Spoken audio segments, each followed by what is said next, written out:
Bismillahirrahmanirrahim. Assalamualaikum warahmatullahi wabarakatuh.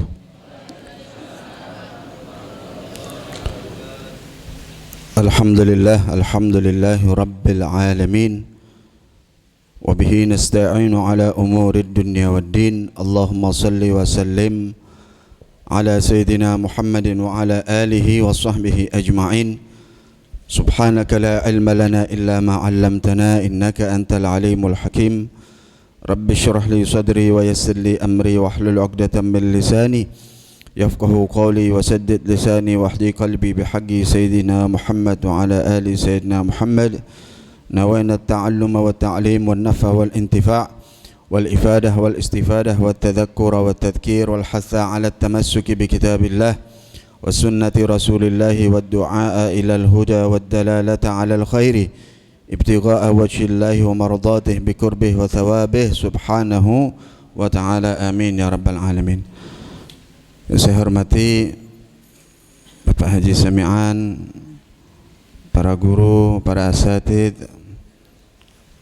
hadirin wal hadirat rahimakumullah. Alhamdulillah, pagi hari ini kembali kita bisa melanjutkan kajian kita, pertemuan Ahad pagi. Mudah-mudahan Allah Ta'ala berkahi pagi hari ini untuk kita, dijadikan langkah kaki kita tidak sia-sia. Setiap langkah yang kita gerakkan, setiap tenaga yang kita curahkan, usaha baik sifatnya material ataupun moral, semuanya dihargai oleh Allah Ta'ala, semuanya dibalas oleh Allah Ta'ala, diganti oleh Allah Subhanahu wa Ta'ala, amin ya rabbal alamin. Dan semoga Allah Ta'ala jadikan kita orang-orang yang beruntung dunia akhirat, amin. Anak istri kita, keluarga, keturunan kita dijadikan orang-orang yang cinta kepada ilmu, dijadikan min ahlil ilmi, orang yang memiliki ilmu dan bisa mengamalkan ilmunya, amin ya rabbal alamin. Hadirin rahimakumullah wal hadirat, kembali kita lanjutkan kajian kita. Ini pun sebulan Pak, sudah 1 bulan pertemuan ini, 1 bulan.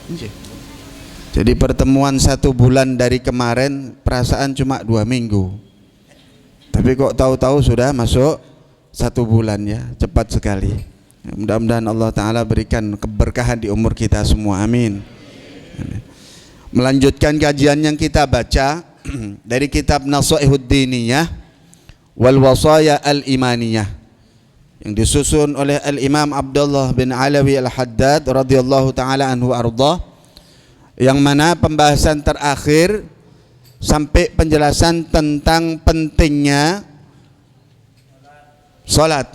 Nah, Masya Allah, hafal nih bapak-bapak, berarti nyimak nggih, berarti nyimak panjenengan. Alhamdulillah, salat itu terakhir dibahas dalam kitab Nasaih ini sampai penjelasan mengenai bagaimana sholat itu ditegakkan, hingga sholat itu memang terdiri dari 2 sisi atau 2 bagian. Sholat itu ada bagian zahirnya, ada juga bagian hakikatnya. Bagian zahirnya sholat yang berhubungan dengan arkanus sholah, rukun-rukun dan syarat-syaratnya sholat.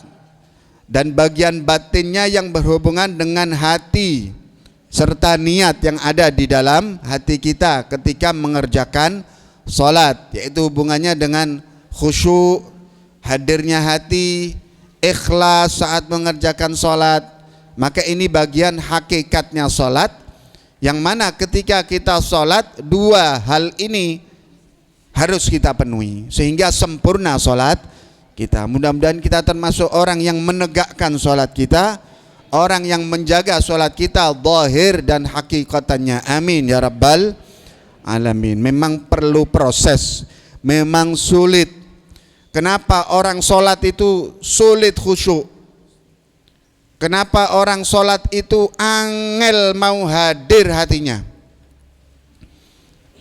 Dan kenapa orang lain yang bukan Islam, yang bukan sujud kepada Allah, tampak ia kalau mengerjakan ibadahnya tampak sangat khusyuk sekali, seolah-olah ia betul-betul menghadap Tuhannya, seolah-olah sholatnya, ibadahnya tidak ada gangguan, tidak ada masalah.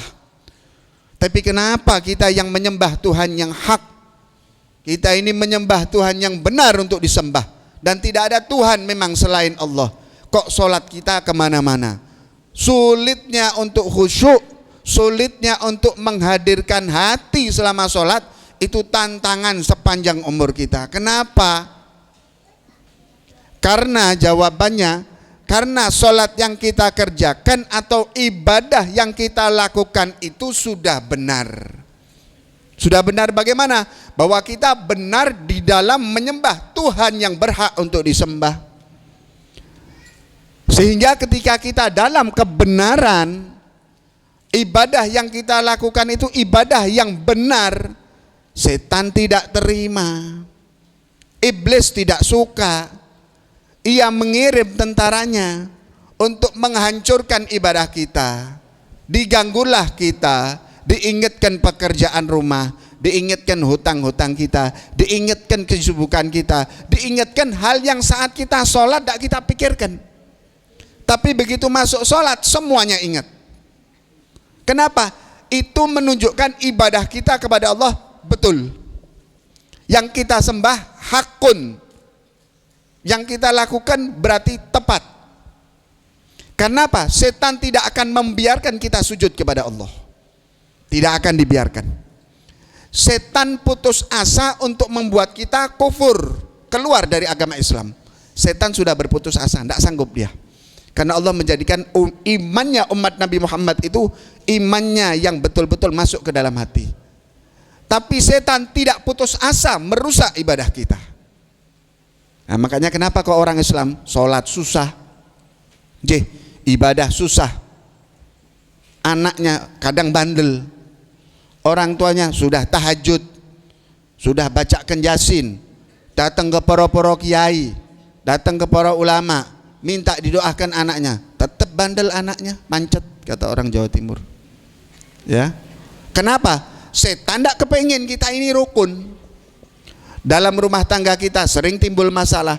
Setan tidak mau rumah kita ini akur. Suaminya dibuat berantem, suka ribut. Istrinya dibuat suka goda, ganyang. Giliran orang kafir, hidupnya damai, tentram, sejahtera, anaknya nurut-nurut, sampai jadi orang semuanya, kayak sukses, hidup di dunia damai. Orang Islam ruwet, banyak masalah, ada saja. Sholat tidak pernah khusyuk, ibadah seperti ini, pekerjaan sulit. Kenapa? Memang kita dalam posisi yang benar. Setan tidak mau kita selalu berada dalam kebenaran. Dirusak, dikacaukan, dibuat ribut, dibuat tak khusyuk, dibuat ibadah tidak enak.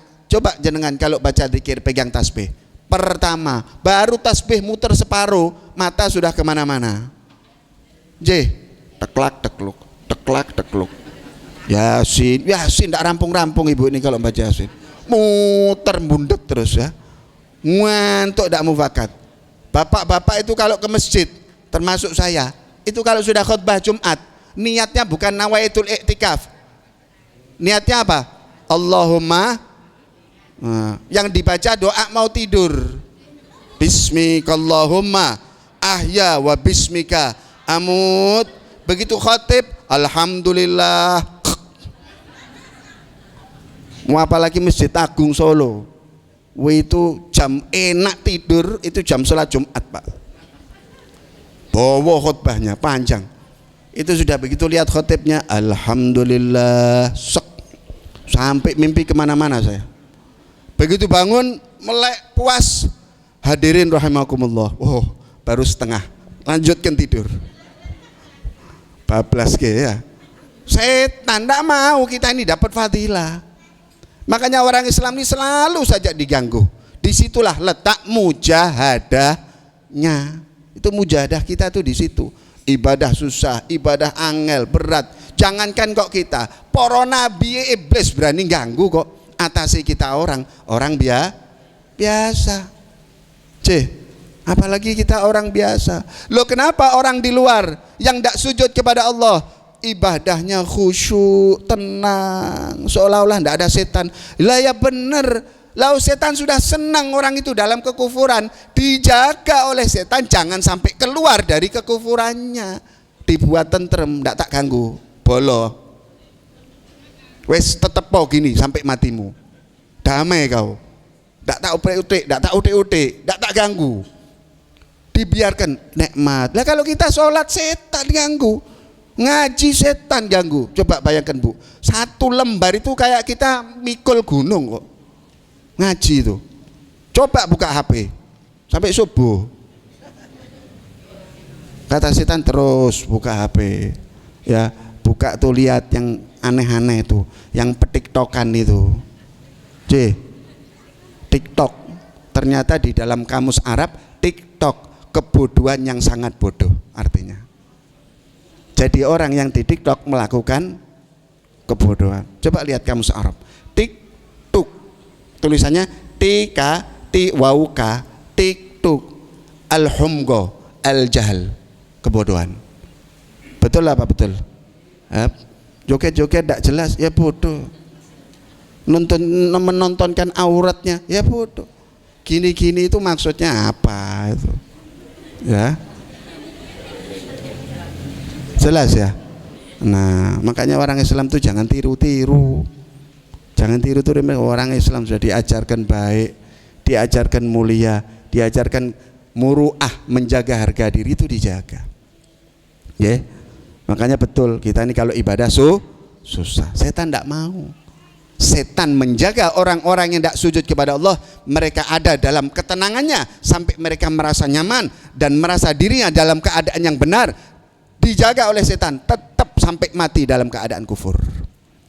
Lah orang Islam digoda habis bersih, dirusak ketaatan ibadahnya supaya orang Islam tidak merasa nyaman. Bahkan mereka berharap supaya orang Islam keluar dari keislamannya. Nah, begitu ya.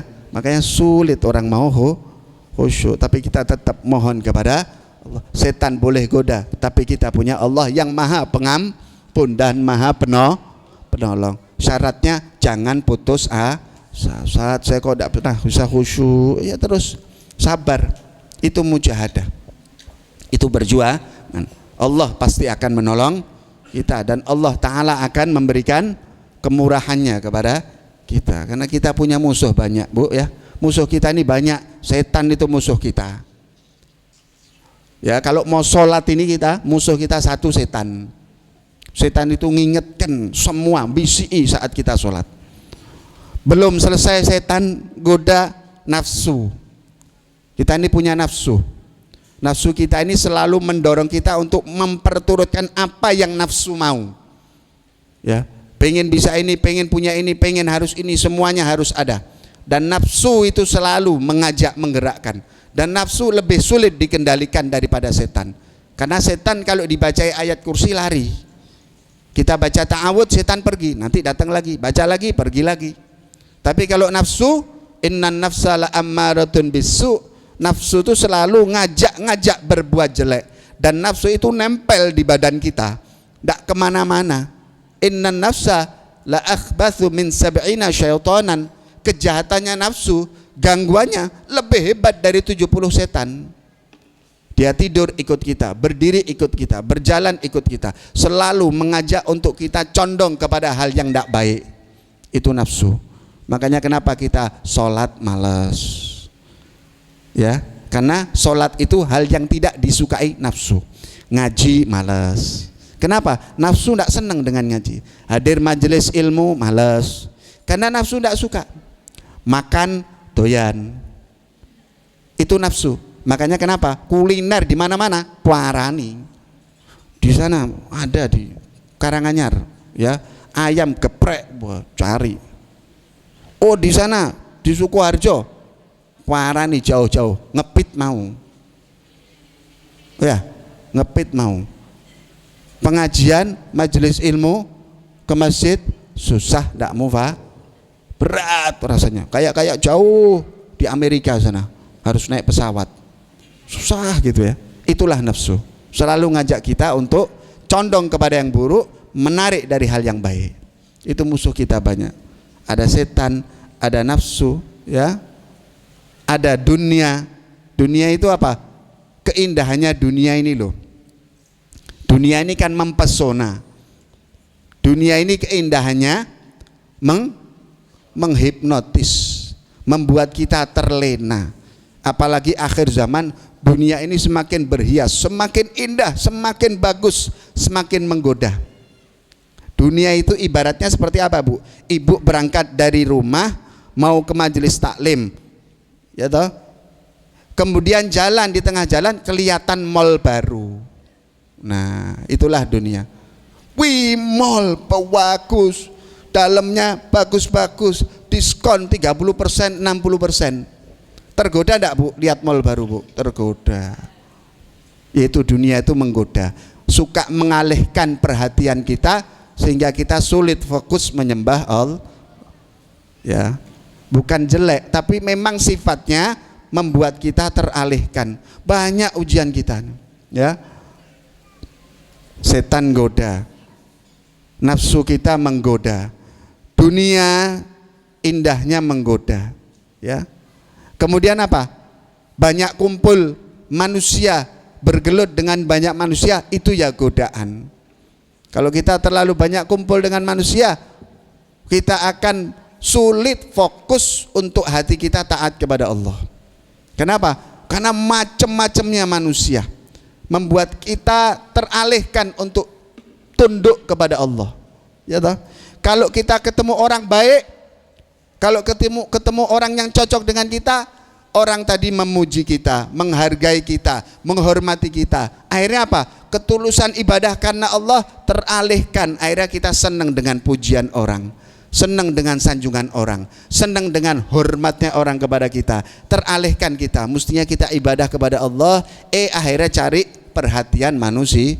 Ya, godaan. Kalau orang itu jahat, jelek, tidak baik, kita berhadapan dengan orang yang sifatnya jelek, itu pun juga membuat kita teralih kepada Allah, dari Allah. Kenapa? Karena kita sibuk untuk bagaimana kita melawan orang ini. Paling tidak kita cari bolo untuk juga tidak suka sama orang ini. Waktu kita tersita untuk musuhi orang ini, ganggu kita kembali lurus hati kita kepada Allah. Jadi macam-macam hidup ini, ya.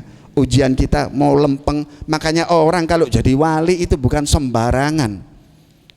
Orang kalau sudah sampai derajat waliullah, kekasihnya Allah, ini 4 ini berhasil dikalahkan semuanya. Itu baru namanya wali. Tidak gampang jadi wali, ya. Mudah-mudahan, Bu, ya, kita jadi wali murid. Walaupun kita baru wali murid, insya Allah nanti ada waktunya jadi waliul. Amin ya rabbal alamin. Diberikan kekuatan untuk mengalahkan musuh-musuh kita. Amin ya rabbal alamin. Nah, ini bagaimana itu? Perihal tentang muhafadzah ala shalah. Pentingnya menjaga salat zahir dan batin.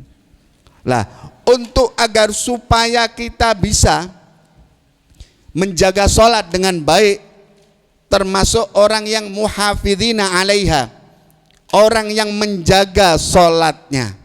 Nah, kita ini kan kepingin khusyuk, kepingin sholat hatinya hadir.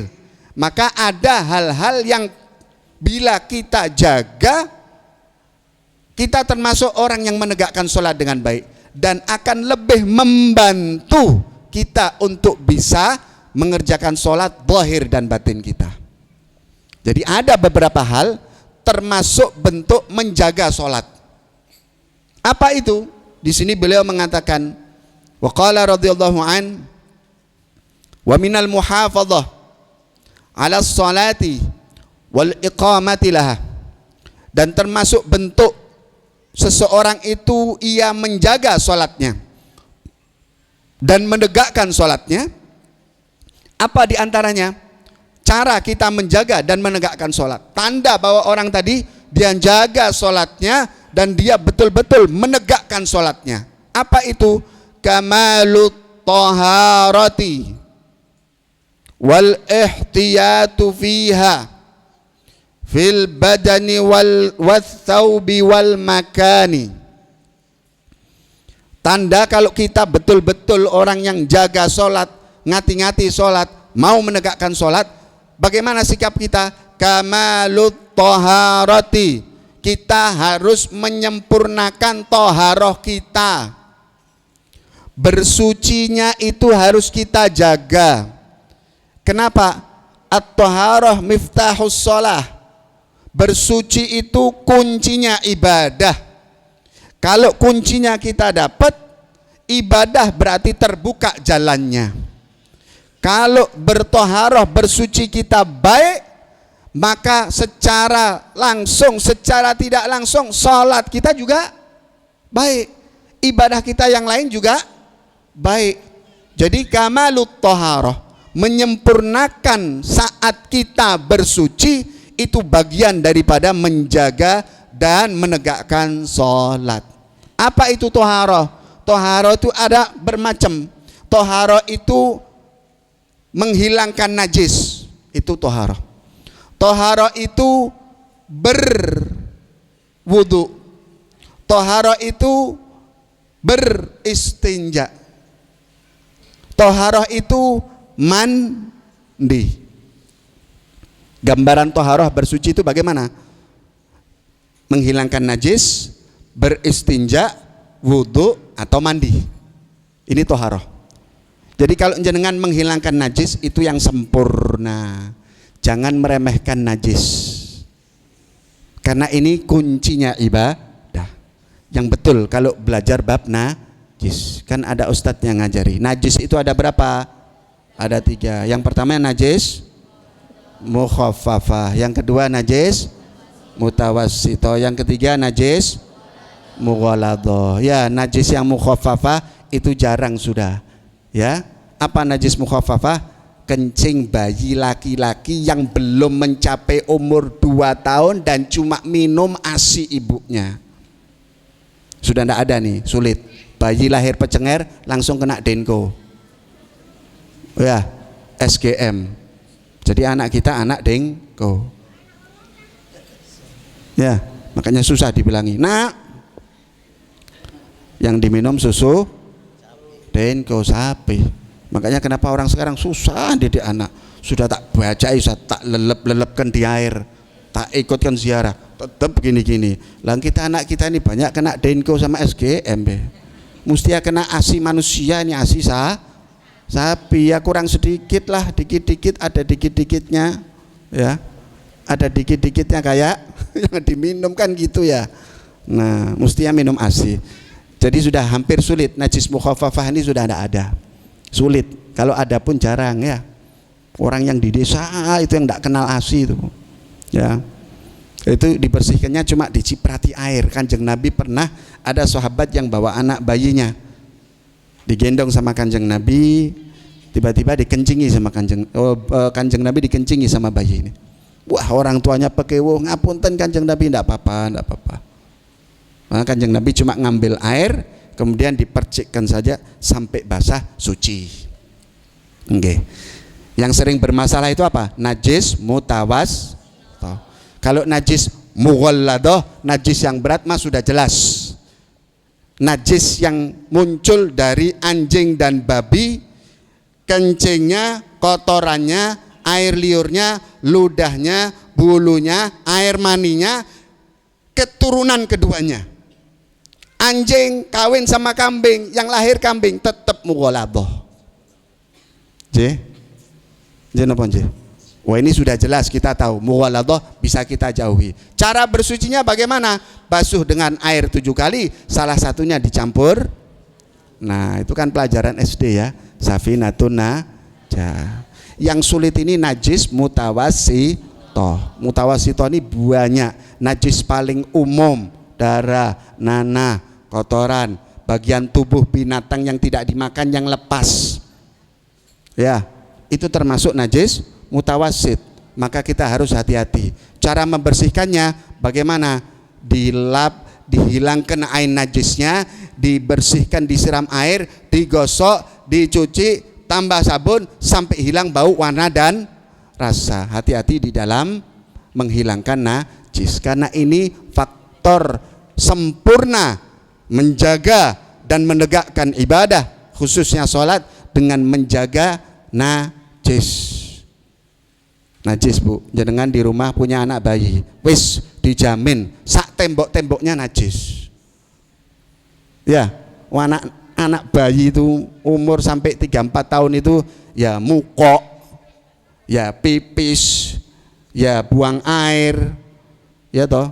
Saya jam 2 malam, anak saya bangun, loh saya masih tidur Pak Bu, lah kok dia sudah ngukir di tembok,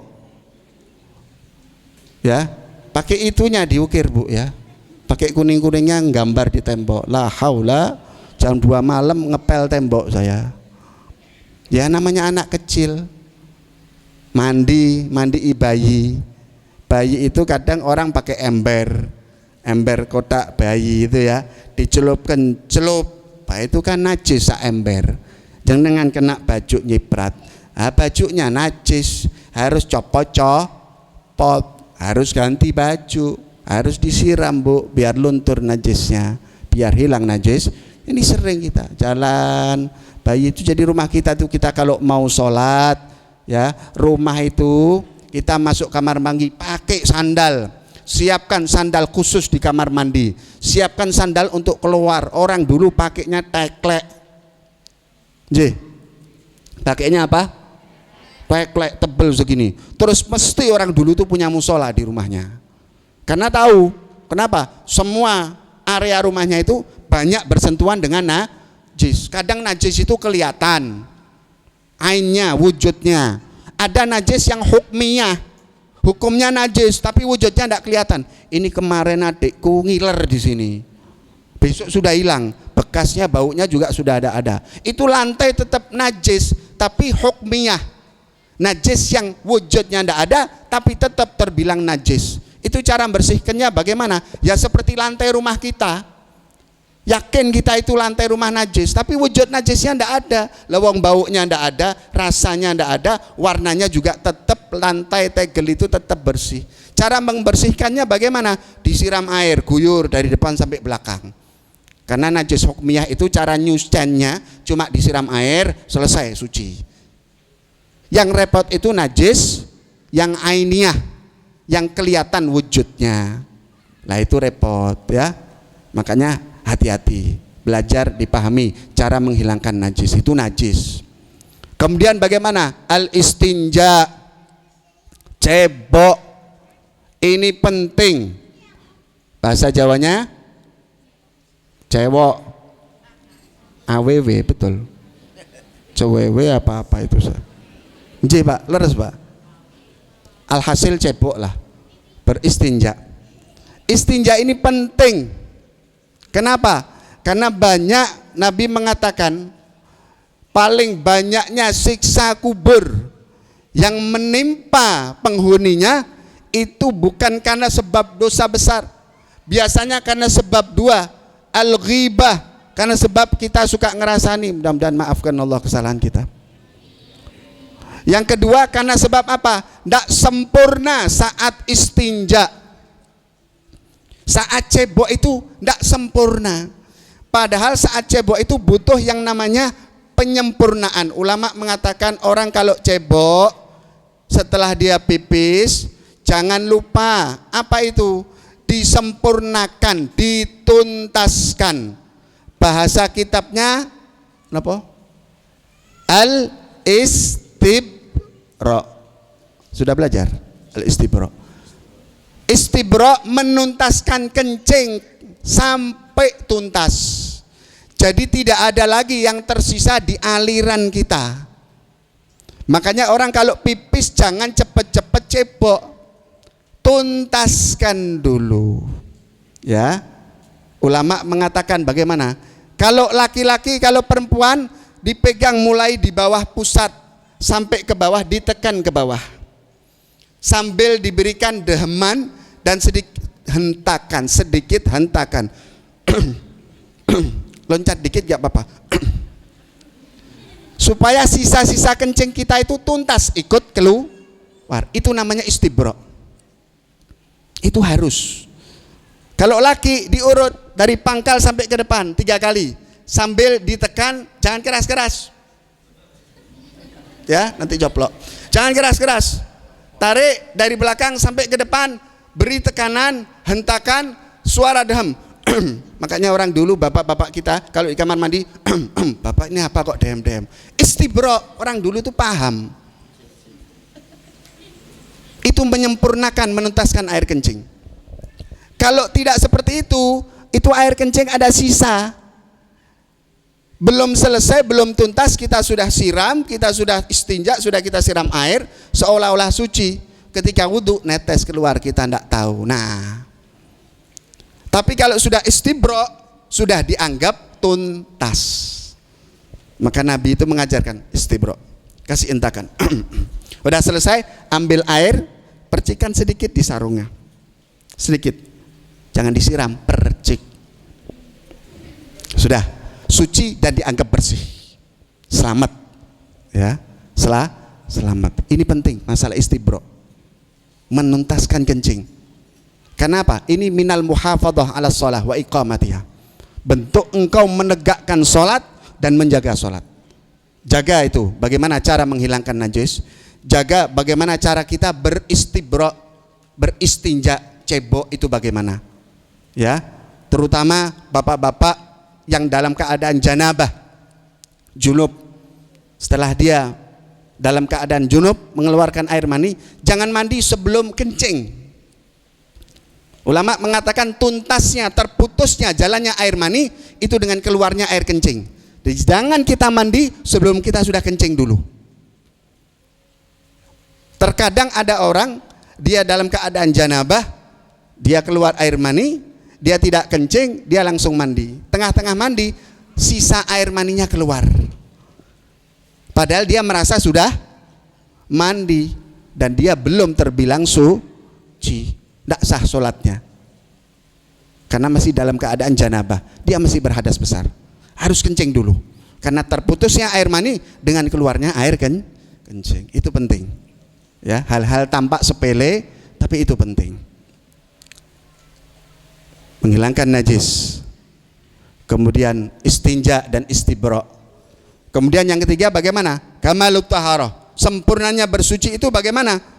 Berhati-hati, fil ihtiyat, bil ihtiyat, ngati-ngati, fil badan, lihat itu najis ada enggak di badan, wasaub, lihat najis ada enggak di pakaian, ya, ada najis enggak di pakaiannya, wal makan, tempat dia mau sholat ada najisnya enggak, dibersihkan. Ini bagian daripada syurutus shalah, syarat-syaratnya sholat, yaitu apa? Suci dari apa? Dari najis di pakaian, badan dan tempat sholatnya, suci dari haid dan nifas, menghadap ke arah kiblat, masuk waktu sholat, kemudian dia tahu bahwa sholat yang dia kerjakan itu adalah wajib, dan dia sholat, mengerjakan sholat pada waktunya, dan dia tahu waktu sholat, waktu yang dia harus mengerjakan sholat, dan waktu yang dimana dia dilarang untuk sholat, dan menghindari semua hal yang membatalkan, yang bisa membatalkan sholat. Ini bagian daripada syarat-syarat sholat yang harus dijaga, karena yang menjaga ini berarti dia menjaga sholatnya. Ini dibahas di Safinah, kitab dasar. Kemudian bagaimana berwudu? Berwudu itu penting, pokok dasar sholat. Kanjeng Nabi mengatakan bagaimana? At-tahuru miftahus sholah. Bersuci itu kuncinya orang mau sholat. Jadi orang mau sholat itu syaratnya bersuci. Itu suci secara zahir, pun suci secara batinnya, dibersihkan dari perbuatan dosa. Itu juga penting. Makanya orang sholat istighfar dulu, ya. Orang mau sholat baca surat An-Nas dulu. Orang mau sholat siwakan dulu, ngusir setan, ya. Sholat itu siwakan dulu, ngusir setan. Ada siwak enggak? Nah, besok cari siwak ya. Siwak itu sunnah Nabi. Laula an asyqa ala ummati la amartuhum bisiwak inda kulli wudu'in aw inda kulli sholatin aw kama sallallahu alaihi wasallam. Kalau enggak karena sebab saya takut memberatkan umatku, maka pasti saya akan wajibkan umatku untuk selalu bersiwak setiap kali wudu atau setiap kali sholat. Karena orang yang bersiwak ini mubghidun lisyaiton, membuat setan benci dan membuat Allah ridho kepada kita. Dan orang yang sholat dia bersiwak, as-shalah bisiwak khairun min sab'ina shalah bighairi siwak. Satu rakaat yang dikerjakan seseorang saat dia sholat dan dia bersiwak sebelumnya, itu satu rakaatnya lebih baik daripada 70 rakaat tanpa bersiwak.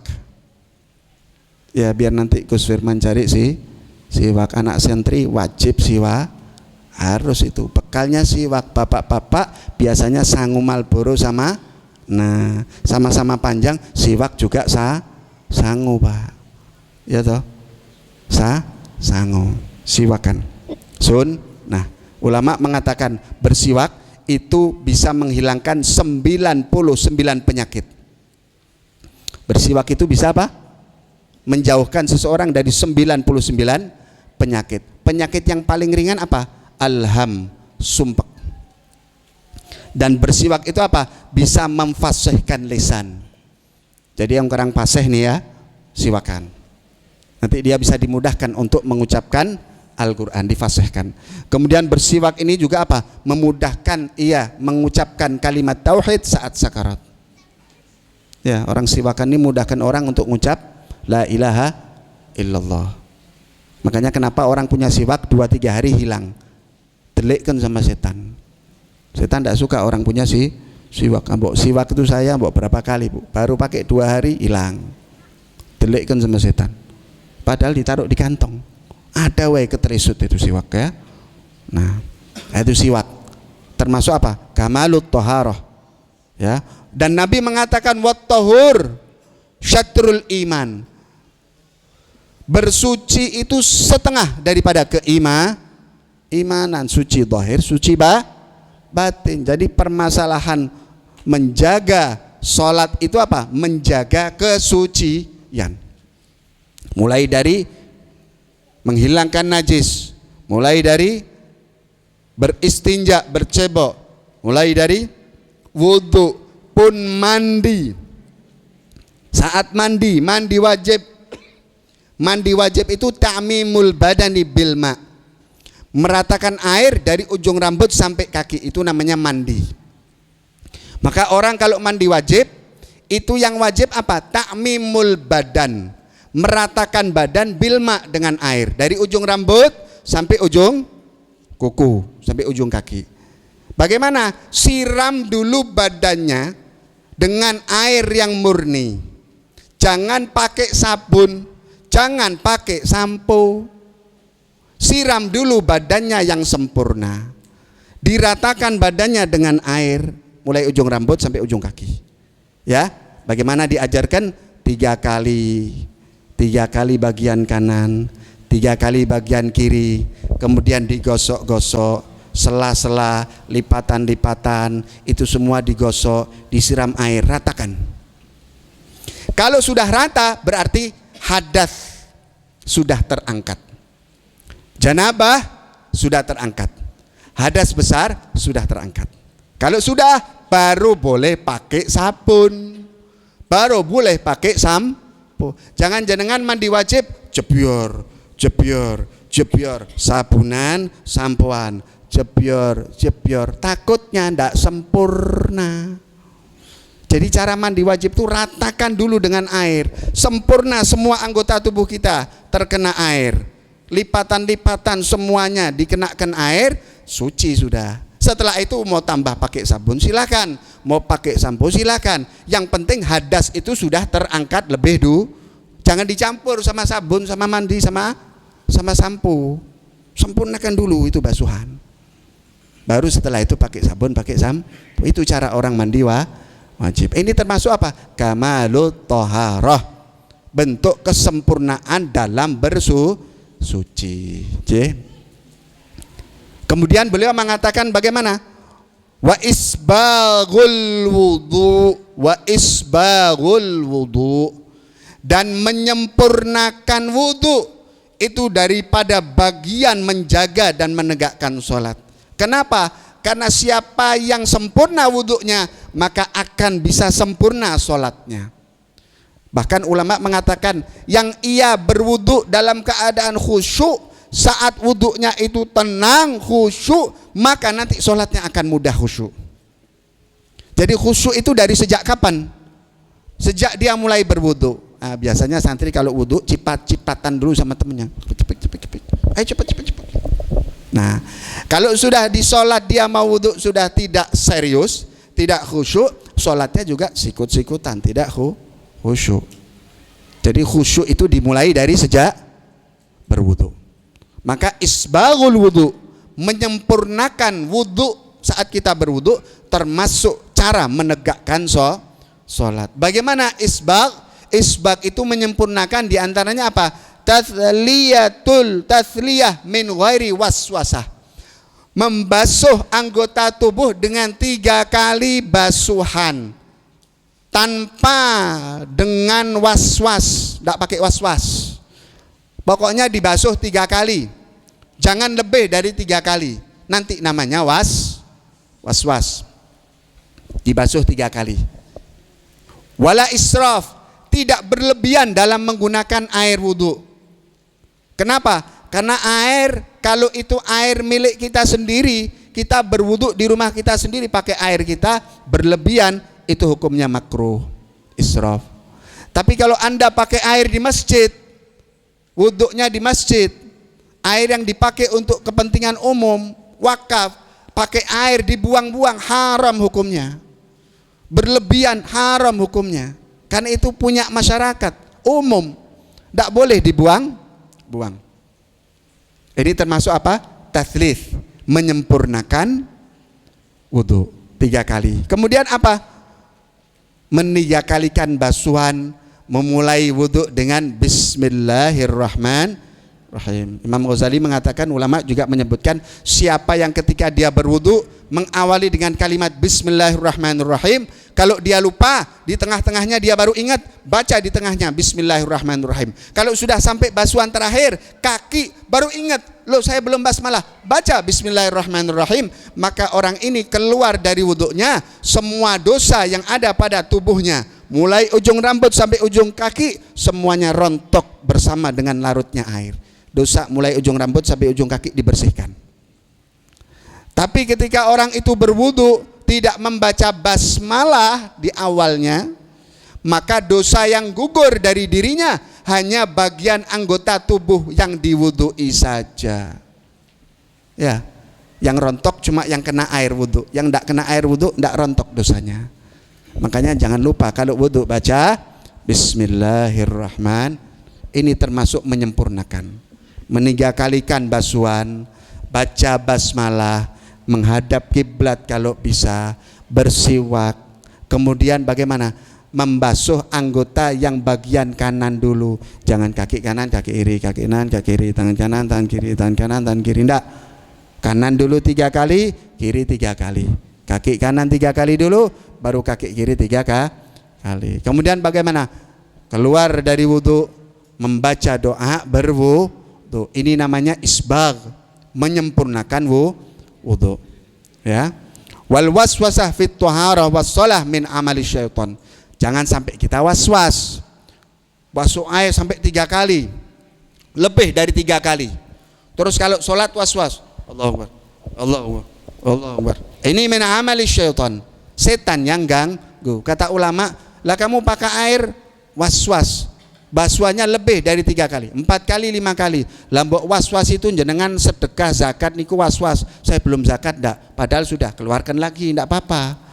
Was-was sedekah, kotak sudah muter. Loh tadi saya sudah nyemplungi belum? Perasaan belum? Cemplungi lagi enggak apa-apa. Muter lagi Bu, biar was-was. Tadi sudah nyemplungi belum ya? Belum, cemplungi lagi. Yang was-was itu kalau zakat sedekah, ampun pas wudu. Begitu kata ulama ya. Nah, itu termasuk menyempurnakan ya. Yulabbisu biha ala man qalla ilmuhu wa dhafa aqluh. Setan itu akan menggoda orang yang berwudu, orang yang mandi, orang yang mau ibadah, dibisikkan gangguan sampai was-was. Makanya kenapa kita masuk kamar mandi suruh baca doa. Bagaimana doa masuk kamar mandi? Allahumma barik lana. Doanya apa Bu? Allahumma ini a'udzubika wal khaba'is. Ya Allah, aku berlindung kepadamu dari godaan setan jin laki-laki, wal khaba'is, dan jin setan perempuan. Kalau yang masuk kamar mandi laki-laki, yang goda setan perempuan, Bu. Kalau yang masuk kamar mandi perempuan, yang goda setan laki, Bu. Makanya jenengan di kamar mandi sabun 1 galon habis, kurang bersih. Nanti kalau dilihat Pak Paimin bagaimana? Nah, sabun muka 1 diplotot semua habis, ya. Awet di kamar mandi. Itu was-was, itu gangguannya setan. Setan itu ganggu orang sholat. Ada namanya itu setan itu, walhan. Namanya setan walhan, yang suka ngasih gangguan was-was buat orang yang masuk kamar mandi mau wudhu dan mau bersuci. Nah, ini gangguan daripada setan. Nah, ini bagaimana? Banyak hal yang seperti ini. Masuk kamar mandi baca, mau lepas pakaian di kamar mandi baca. Diajarkan bagaimana melepas pakaian di kamar mandi, baca Bismillahilladzi la ilaha illa huwa. Ya, bacanya apa kalau lepas pakaian di kamar mandi? Bismillahilladzi la ilaha illa huwa. Maka barang siapa ketika dia melepas pakaian, membuka auratnya saat di kamar mandi, dia mengucapkan kalimat ini tapi dalam ucapkannya dalam karena itu di kamar mandi. Kita menyebut nama Allah, diucapkan dalam hati ampun diucapkan dengan lisan. Ucapkan dalam hati Bismillahilladzi la ilaha illa huwa, maka Allah akan membutakan matanya setan dan jin yang di situ sehingga tidak bisa melihat aurat kita. Jadi kalau kita itu masuk, tidak lepas pakaian, tidak baca doa itu, kita dipelototi sama jin sama setan, Bu. Tidak sadarkan kita, ya. Nah, itu masalah toharoh penting. Masalah toharoh ini penting. Mungkin tampak remeh, tapi itu penting. Keluar kamar mandi, baca doa. Keluar kamar mandi, bagaimana? Alhamdulillahilladzi at'amana wasaqona waja'alana. Sepakat toh? Segala puji bagi Allah yang telah memberikan aku makan dan minum. Makan sabun, Bu, di kamar mandi. Wah, diem semua. Alhamdulillahilladzi ahyana ba'dama amatana. Tidur tadi kamar mandi. Alhamdulillahilladzi azhaba anil adza wa afani. Ya Allah, segala puji bagi Engkau yang telah menghilangkan gangguan kotoran yang ada pada diri kami, dan Engkau telah menyehatkan kami, ya Allah. Kalau doa makan, Bu, Allahumma, wah, giliran doa makan hafal luar kepala, barik lana, ya. Hafalnya doa makan, Bu, ya. Masya Allah, alhamdulillah. Ini namanya isbaghul wudhu, menyempurnakan wudhu. Terakhir baca doa, asyhadu an la ilaha illallah wahdahu la syarikalah wa asyhadu anna muhammadan abduhu wa rasuluh. Allahumma ja'alni minat tawwabina waj'alni minal mutatahhirina waj'alni min ibadikas salihina. Yang baca doa ini 7 pintu langit dibuka, mustajab doanya. Bahkan ulama mengajarkan tambah, baca surat inna anzalnahu fi lailatul qadar, baca itu. Ada riwayat yang menyebutkan siapa yang dia keluar kamar mandi, baca doa berwudu, baca inna anzalna, besok masuk surga bareng Sayyidina Abu Bakar Siddiq. Nah, ini amalan yang diajarkan oleh para alim ulama. Bagaimana kelanjutannya? Bagaimana bentuk muhafadzah menjaga sholat? Kita akan lanjutkan di pertemuan kali berikutnya. Mudah-mudahan Allah Ta'ala berikan kepada kita ilmu yang bermanfaat, ilmu yang menjadikan kita baik ibadah kita, baik wudhu kita, baik istinja kita, baik mandinya kita, baik sholatnya kita, baik puasa kita, baik taat kita kepada Allah. Dan mudah-mudahan Allah Ta'ala jadikan diri kita, anak istri kita dilindungi oleh Allah Subhanahu Wa Ta'ala, dijaga agamanya, dijaga syariatnya, dimudahkan mengerjakan syariat Islam, dimudahkan mengerjakan sunnah-sunnah kanjeng Nabi Muhammad Sallallahu Alaihi Wasallam, dijadikan kita orang yang beribadah berdasarkan ilmu, dijadikan kita orang yang berilmu, yang mengamalkan ilmunya, dan dijadikan amal yang kita kerjakan dengan dasar ilmu, amal yang ikhlas lillahi ta'ala, dan amal yang diterima oleh Allah Subhanahu wa ta'ala. Amin amin ya rabbal alamin. Wa sallallahu ala sayyidina Muhammadin wa ala alihi wa sahbihi wasallam, walhamdulillahi rabbil alamin. Ada permintaan doa Fatihah biniyati syifa untuk Ibu Francisca Mulya Cipta binti Mulyono dari Jaten, dan untuk Ibu Ike Diah Fajarwati binti Suharti dari Irjo, dari Ngijo. Mudah-mudahan Allah Ta'ala berikan kesehatan yang sempurna, dipanjangkan umurnya dalam ketaatan. Allahumma shfihima bisyifain ajil wal lutfi syamil syifaan la yughadiru saqaman wala alama, wa ila hadratin Nabi Muhammadin sallallahu alaihi wasallam. Al-Fatihah. Bismillah. الرحمن الرحيم مالك يوم الدين إياك نعبد وإياك نستعين اهدنا الصراط المستقيم صراط الذين أنعمت عليهم غير المغضوب عليهم ولا الضالين آمين. ربنا تقبل منا إنك أنت السميع العليم تب علينا إنك أنت التواب الرحيم وصلى الله على سيدنا محمد وعلى آله وصحبه وسلم والحمد لله رب العالمين. Juga ada permintaan doa untuk almarhumah Ibu Suprihatin dan juga untuk Bapak Syamsul bin Haji Syamsul. Allahumma ighfir lahuma warhamhuma wa'afihuma wa'fu anhuma wa wasi' madkhalahuma wa akrim nuzulahuma wa taqabbal hasanatihuma warfa' fi darjatihima wa akhluf fihima wa man tasaba ilaihima bil khilafatil hasanah wal aqibis salih wa ila hadratin Nabi Muhammadin sallallahu alaihi wasallam. Al-Fatihah. Bismillahirrahmanirrahim. Alhamdulillahi rabbil alamin. Ar-Rahmanir Rahim. Maliki yaumiddin. Iyyaka na'budu wa iyyaka nasta'in. Ihdinas siratal mustaqim.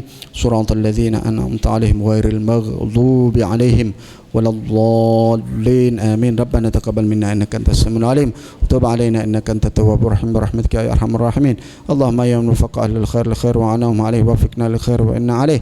Sallallahu ala sayyidina Muhammadin wa ala alihi wa sahbihi wasallam. Walhamdulillahi rabbil alamin. Assalamualaikum warahmatullahi wabarakatuh.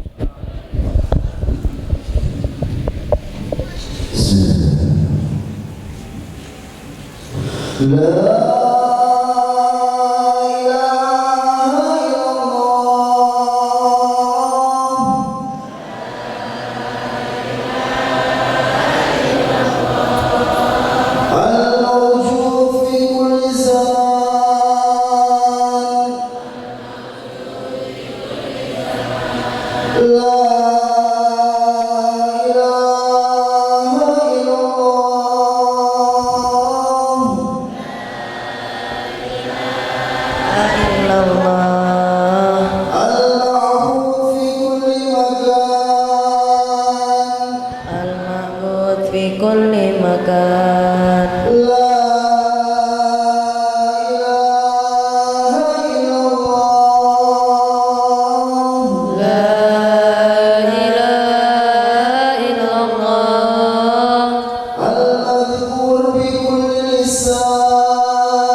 مد الشيطان يا قديم الإحسان يا قديم الإحسان كم لك علينا من إحسان كم لك علينا من إحسان إحسانك القديم إحسانك القديم يا حنان يا منان يا حنان يا منان يا رحيم يا رحمن يا رحيم يا رحمن يا غفور يا غفار يا غفور يا غفار اغفر لنا وارحمنا وأنت خير الراحمين صلى الله على سيدنا محمد وعلى اله وصحبه وسلم. سر الفاتحه. أعوذ بالله من الشيطان الرجيم بسم الله